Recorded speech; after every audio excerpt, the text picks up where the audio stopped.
কোমরে ব্যথা হলে এবং পায়ের দিকে যখন ব্যথাটা ঝিমঝিম হয়, সেটা এই সাইড দিয়ে হোক, সামনের দিক থেকে হোক, আমরা প্রথমে ভেবে নিই আমার হয়তো বা অনেকের মানুষের কাছ থেকে শুনি আমরা ভেবে নিই যে আমার হয়তো বা পিএলআইডি হয়েছে, পিএলআইডির কারণে হয়তো বা নার্ভ কম্প্রেশন। কোমরের সব ব্যথার কারণ কিন্তু পিএলআইডি না, অনেক কারণে কোমর ব্যথা হয় এবং কোমরের যে কম্পোনেন্টগুলো আমরা দেখি, কোমর কী নিয়ে গঠিত, এখানে যে স্পাইনের যে হাড়গুলো থাকে, অনেক ক্ষেত্রে হাড়ের সমস্যা হয়, হাড়ের হাইট কমে যায়, হাড়ের মাঝে ডিস্কের ইস্যু হয় এবং অনেক ক্ষেত্রে দেখা যায় হাড় যে জায়গায় থাকে সেখান থেকে সরে আসে, অস্টিওফাইট হয়। এরকম নানার অনেক কারণে আসলে কোমরে ব্যথা হয়, পায়ের দিকে ব্যথা যায়। এখন আপনি আপনার কোমর ব্যথার জন্য আসলে পিএলআইডির জন্য হচ্ছে কিনা না অন্য কোনো কারণে হচ্ছে, সে কারণ সঠিকভাবে যদি নির্ণয় করতে পারেন এবং সঠিক চিকিৎসা পদ্ধতিতে যেতে পারেন।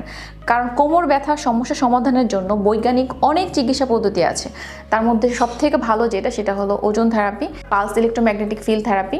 এর মাধ্যমে দেখা যায় কোমরের মেকানিক্যাল কারেকশন করে, প্যাথোলজিক্যাল কারেকশন করে কোমর ব্যথা থেকে নিরাময় করা সম্ভব। তো আজকে ভিডিও পর্যন্ত। আমি ডক্টর সাথী বিদায় নিচ্ছি। আল্লাহ হাফিজ।